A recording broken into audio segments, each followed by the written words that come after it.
God. Ask God. Hey Scott, this is Brian. I think your podcast is great, and I recommend it to anybody who wants to get into FBA private label. I got a question. So I'm selling a brand of products, and they're kind of have a series of related products. They all have a few keywords that are exactly the same. For instance, I got a red garlic press, a blue garlic press, and a wooden garlic press. So they all have the same keyword, garlic press. How do I structure Amazon PPC for each product? So do I target the same keywords for each product, or do I spread out the keywords maybe among the products, or should I bid higher for maybe my better products, give them the garlic press and don't give garlic press to some of the other products? So if you could help me, that'd be great. Thanks in advance for your help. Hey, Brian, thanks so much for the question. And this is a really good question too. Okay, so here's the deal, right? You have, I'm going to use garlic press again. We love using the garlic press, right, guys? All right, so we're using the garlic press as an example, and one has a red handle, a blue handle, a yellow handle. So you got 3 different kinds, and you're wondering they all have garlic press in it, so what one should I send the traffic to? First off, you kind of should have an idea already what is going to be the top seller. Now, if you don't know that, it may take doing an auto campaign and then having that auto campaign tell you by the results, right? So you're looking at the results. Or the other thing is, if you're looking at your competitors, if you do a keyword search for garlic press and you see that the blue one comes up and that person sells a black one and a red one, then you know that the blue one is probably their top seller. So then you want to go ahead and start really focusing on the blue one. Now, with that being said, I would still run campaigns to all of those variations, especially if they're the same price. Now, if they're not the same price, here's another strategy that I've recently done is if you have let's say you have 3 different ones, or you can buy all 3 of them in a bundle. So you have 3 different garlic presses, or you can buy all 3 of them. I don't know why anyone would do that, but let's just say that they would. So you have a red one, a blue one, and a yellow one, and then you have a bundle that's, a certain price. Well, each individual one is going to be less expensive. So what you can do is run ads to the less expensive thing. And then from there, once they get in, they might buy the bundle. So it's a great way to lead people into that. Now, I think from what your question is how do we target garlic press, and which one do we go and send the traffic to?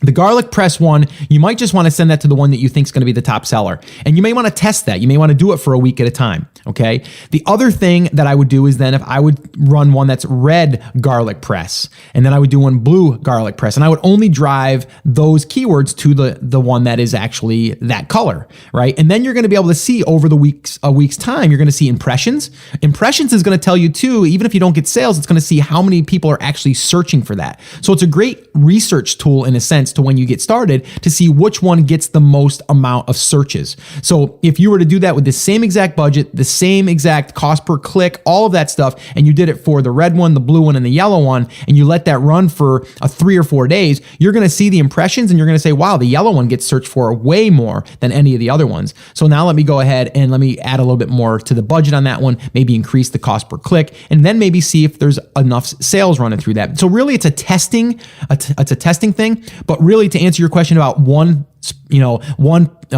specific keyword, I would start with the obvious one that you think is going to be the top seller, and then I would run that main keyword to that. But that doesn't mean that you can't also have that keyword in other campaigns, and then you're going to be competing against yourself. Just an auto campaign would even tell you that if you ran an auto campaign for each one of those different variations. So I know it was a little confusing, a little bit all over the place, but I think you kind of get what I'm saying. You won't really know until you start running some traffic there, and also look and see what other ones are showing up when you're searching for those keywords. So again, I go back to the basic main top level keyword, which is garlic press. If you do that and you see that a blue one seems to pop up from your competitors, the blue one is most likely the one that's selling the most. So that's the one that you might want to focus on. So I hope that's been helpful. Maybe report back to us and let us know how that worked out for you and what kind of results you got. And you can do that probably in the Facebook page would be a great place to do that too.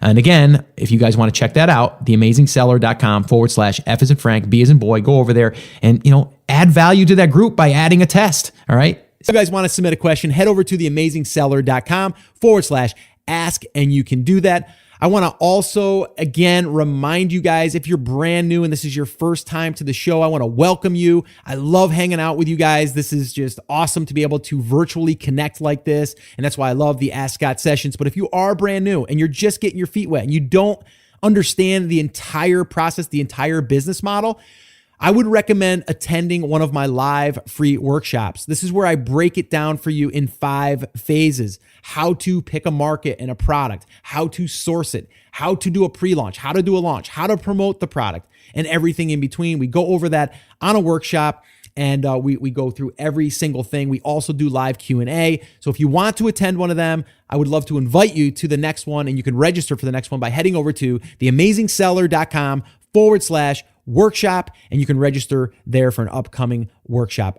Well, hey there. Thank you so much for listening to that episode of Ask Scott. Now, that was just a highlight from one of our full episodes where I generally answer 3 to 4 questions on a podcast. If you want to go back and listen to all of the past archives of not just the Ask Scott session, but all of the full episodes where I do interviews with top Amazon sellers, people starting from scratch and building a business, if you want to listen to any of those episodes, head over to theamazingseller.com and you can find all of that over there. You can also find details there on how you can ask your own question and get it aired on an upcoming Ask Scott session and possibly see it here on YouTube or just on the podcast. All right, so definitely head over to theamazingseller.com. There's tons of resources over there for you to be able to build your e-commerce and Amazon business. So definitely go check that out. Now, I just wanted to remind you one thing before I let you go. There's a lot of information out there and some of it is really, really good. What I want you to remember is you have to not just consume the information, you have to actually apply that information.